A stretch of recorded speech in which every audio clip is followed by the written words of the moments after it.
तो हमारा उनसियोंग जो होता है वहां से वापस की तरफ जा रहा होता है, तो सियोल उसे कहते हैं कि तुम्हें क्या हो गया, तुम इतने परेशान क्यों लग रहे हो। तुम्हारा उनसियोंग उसे कहता है नहीं बस ऐसे ही, मैंने यहाँ पर इन लोगों की मदद तो कर दिया लेकिन मैं इनकी मदद करना नहीं चाहता था, क्योंकि लास्ट एपिसोड के एंड पे उसने ग्रेट माउंटेन सेक्टर के डिसाइपल्स की मदद की थी वहां पर उनको बचाकर। तो सियोल उसे कहता है कि मैं तुम्हारी बात को समझ सकती हूँ कि तुम यहाँ पर किस लिए उदास हो, तुमने खुद यहाँ पर उनकी मदद करने का फैसला किया और अब यहाँ पर तुम इसको लेकर उदास भी हो। तो उनसियोंग उसे कहता है कि मैं इस बात को भूल नहीं पाता कि मैंने जब यहाँ पर लास्ट टाइम मैं उस माउंटेन के ऊपर से गिर रहा था तो तब यहाँ पर ये कमीने लोग उस जगह के ऊपर मौजूद थे। ग्रेट माउंटेन सेक्टर का सेक्टर लीडर यानी उनका पैट्रियार्च भी वहां पर जगह के ऊपर मौजूद था और उस वक्त मुझे देख रहा था, यानी कि वो सभी लोग मेरे पास सिर्फ और सिर्फ सीक्रेट मैनुअल चाहते थे और सीक्रेट मैनुअल के लिए उन लोगों ने मुझे मरने दिया। तो मैं इस बात को कैसे भूल जाऊं, इन लोगों की वजह से यहाँ पर मेरे अपने लोग मरे हैं। हालांकि मैंने यहाँ पर इन लोगों की जान बचाई है लेकिन इसके बावजूद कहीं ना कहीं मेरे दिल में अभी भी यहाँ पर बहुत ज्यादा नफरत है और मैं उस नफरत को कैसे बुला सकता हूँ। जबकि हमारी सियोल जो होती है वो भी उसके साथ साथ ही होती है, लेकिन साथ ही वो सोच रही होती है कि तुम यहाँ पर इस सब के बारे में काफी ज्यादा कॉन्फ्लिक्टेड इसलिए हो क्योंकि तुम यहाँ पर अभी भी इस बारे में ये सोचते हो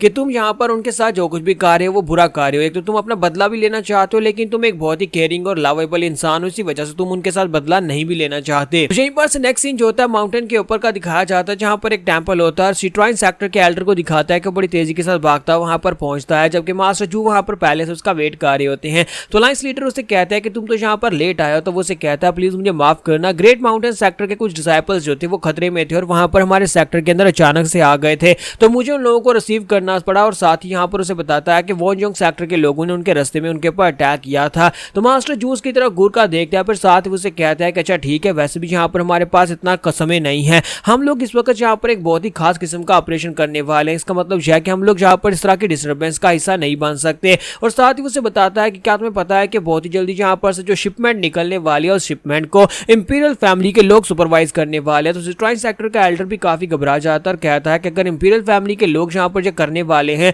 तो फिर हमने ग्रेट माउंटेन सेक्टर के डिसाइपल्स को यहाँ पर क्यों बुलाया है। मास्टर जू से कहते हैं कि ग्रेट माउंटेन सेक्टर के डिसाइपल्स को मैंने यहाँ पर इसलिए बुलाया है ताकि यहाँ पर इंपीरियल फैमिली के सामने इस बात को साबित किया जा सके कि हम लोग पांचों ग्रेट सेक्टर्स अभी भी यहाँ पर एक दूसरे के साथ जुड़कर काम कर रहे हैं। हमने यहाँ पर ग्रेट माउंटेन सेक्टर को वाइप आउट होने के लिए अकेला छोड़ दिया था, लेकिन इसका मतलब ये नहीं है कि दुनिया को भी इस बारे में बताया जाए कि हमने उन्हें मरने के लिए छोड़ दिया था। अब बस यहाँ पर ये सोचो कि सब कुछ आसानी से हो जाए और इसके लिए मुझे यहाँ पर तुम्हारी मदद की जरूरत है। कल को हम लोग यहाँ पर एम्परर को एक्सप्लेनेशन भी दे सकते हैं। तो मास्टर सिट्राइन सेक्टर के एल्डर वहां पर सोच रहे होते हैं कि मुझे लगता है ग्रेट माउंटेन सेक्टर के लोगों को यहाँ पर बलि का बकरा बनाकर इस्तेमाल किया जाएगा, क्योंकि वो लोग तो मार्शल आर्ट्स में इतने अच्छे है भी नहीं और सिर्फ कुछ बचे कुचे मेंबर्स हैं। मुझे यहाँ पर ग्रेट माउंटेन सेक्टर के उन बचे कुचे डिसाइपल्स के लिए काफी ज्यादा बुरा महसूस हो रहा है कि वो सभी लोग यहाँ पर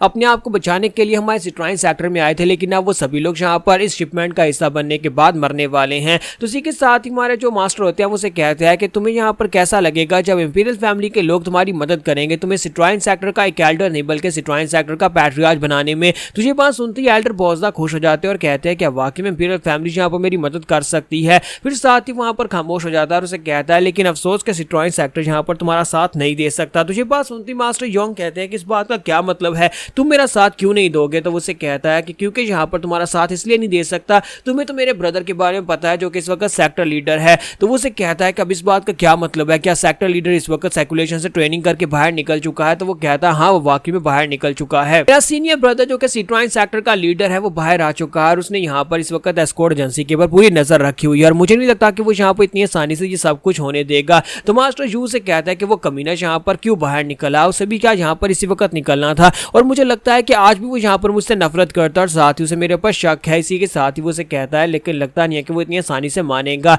तो सिट्राइन सेक्टर के एल्डर उसे कहते हैं तो मास्टर जू अब यहाँ पर हम लोग क्या करेंगे, क्या हमें यहाँ पर इस प्लान को फेल करना होगा। तो मास्टर उसे कहते हैं नहीं, मैं जाकर सेक्टर लीडर माँ से खुद बात करूंगा, मुझे लगता है कि मुझे उससे बात करके इस मसले को सुलझाना चाहिए। और साथ ही वो अंदर ही अंदर सोच रहे होते हैं कि इस बार जब मैं सेक्टर लीडर माँ से मिलूंगा तो उसे हमेशा के लिए चुप करवा दूंगा, यानी उसे मार डालूंगा। तो यहीं पर से नेक्स्ट सीन जो होता है हमारे उनसियोंग का दिखाया जाता है कि उनसियोंग और सियोल जो होते हैं वो दोनों वहां पर अपने बेस के ऊपर वापस लौटते हैं। तो वहां पर छुप कर देख रहे होते हैं कि मास्टर तो नहीं है। तो इसी के साथ सियोमुन पीछे से निकल आता है और उनसे कहता है कि तुम दोनों यहाँ पर क्या कर रहे हो, तुम लोग अपने बेस के ऊपर यहाँ पर इस तरह से छुप कर क्यों देख रहे हो जैसे कि तुम लोग यहाँ पर किसी से डर रहे हो या फिर छुपने की कोशिश कर रहे हो। तो हमारा सियोल उनसियोंग से कहता है कि सियोमुन तुम यहाँ पर क्या कर रहे हो। तो वो कहता है कि मैंने सुना है कि तुम लोग यहाँ पर आसपास के एरिया की पेट्रोलिंग कर रहे हो, तो इसी वजह से मैं तुम दोनों को मिलने के लिए यहाँ पर आया हूँ। तो सियोल उसे कहते हैं कि सियोमुन क्या सब कुछ ठीक चल रहा है। तो वो कहता है हाँ सब कुछ ठीक चल रहा है और साथ ही वो यहाँ पर उन्हें अंदर लेकर आता है, साथ उन्हें सारी बात बताता है कि यहाँ पर जो उनपियोंग एस्कॉर्ट एजेंसी है जो कि यहाँ पर एक शिप शिपमेंट लेकर जाने वाले हैं उनकी सिक्योरिटी बहुत ज्यादा टाइट है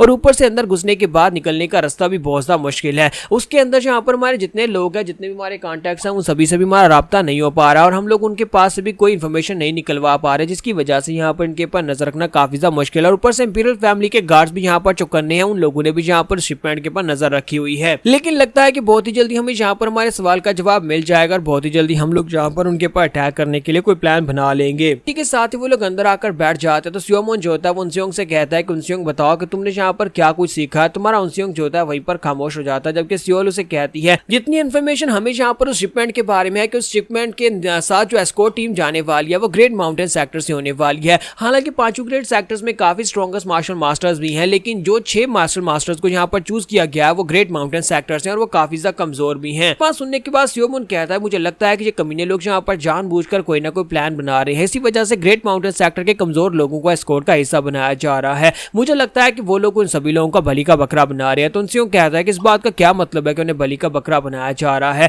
तो सियोमोन उसे कहता है कि नहीं छोड़ो, तुम इस बात को छोड़ दो, फिलहाल के लिए ये बात करना गैर मुनासिब होगा। फिर साथ ही वो उनसियोंग से कहता है कि उनसियोंग अगर मुझे यहाँ पर ठीक तरह से याद है तुमने यहाँ पर कहा था कि तुम्हें लो प्रोफाइल रहना है, यानी तुम्हारे मास्टर ने भी तुम्हें यही कहा था कि लो प्रोफाइल रहना है। फिर तुम्हारा मास्क कहाँ पर चला गया? तुम्हारा उनसियोंग अभी उसे कुछ बताता है कि इससे पहले सियोल जो होती है उसे कह देती है कि हम लोगों ने ग्रेट माउंटेन सेक्टर के डिसाइपल्स की मदद की थी, दूसरे सेक्टर के लोगों ने उनके ऊपर अटैक किया था और हमने बस जाकर उन लोगों की मदद कर दी, इसके अलावा कुछ भी नहीं है। अगर तुम यहाँ पर गुस्सा हो तो मेरे पर गुस्सा होना, क्योंकि ये मेरा आइडिया था। तो सियोमोन उसे कहता है कि हम लोगों ने यहाँ पर ग्रेट माउंटेन सेक्टर के लोगों को इसलिए वाइप आउट किया था क्योंकि हम सभी लोग उनसे नफरत करते हैं, लेकिन तुम्हें ये करने की जरूरत नहीं है और तुम्हें ये भी सोचने की जरूरत नहीं है कि तुमने कुछ गलत किया है। अगर तुमने कुछ सही किया है तो सही किया है, अगर तुमने उन डिसाइपल्स की जान बचाई है तो अच्छा किया है। तुम हमारी तरह बिल्कुल भी नहीं हो। हम सभी लोग जो हैं जो कि ग्रेट मास्टर के डिसाइपल्स हैं, हम सभी सातों डिसाइपल्स जो हैं वार ऑर्फन्स हैं, यानी कि हम सभी लोगों के पेरेंट्स को जंग में मार दिया गया था और हम सभी लोग इसी वजह से ग्रेट 5 सेक्टर से बहुत ज्यादा नफरत करते हैं। लेकिन तुम्हें उस नफरत को अपने साथ लेकर चलने की जरूरत नहीं है। अगर तुम्हें लगता है कि तुम यहाँ पर ये कर सकते हो तो तुम करो, अगर तुम उनकी जान बचाना चाहते हो तो जान बचाओ, अगर तुम चाहते हो तो उनको मारना चाहते हो तो मार सकते हो। तो सियोमोन से कहता है कि तुमने चलो एक काम तो ठीक किया, लेकिन मुझे एक बात की बहुत ज्यादा चिंता हो रही है। तुम लोगों ने कहा कि तुम लोगों ने ग्रेट माउंटेन सेक्टर के लोगों को वोनजोंग सेक्टर के लोगों से बचाया है। क्या तुम्हें पता भी है कि वोनजोंग सेक्टर का पैट्रियार्क जो है वो कितना खतरनाक इंसान है, स्पेशली उनसियोंग, वो तुम्हारा पीछा नहीं छोड़ेगा। अगर तुमने उसके साथियों को मारा, उसके डिसाइपल्स को मारा है तो वो तुम्हारे पीछे जरूर आएगा। तो यहाँ पर हमारी एपिसोड 44 का एंड होगा और नेक्स्ट एपिसोड में देखेंगे क्या वाकई में वो सेक्टर लीडर उनसियोंग से बदला लेने के लिए आएगा और उसे ढूंढ भी पाएगा या नहीं।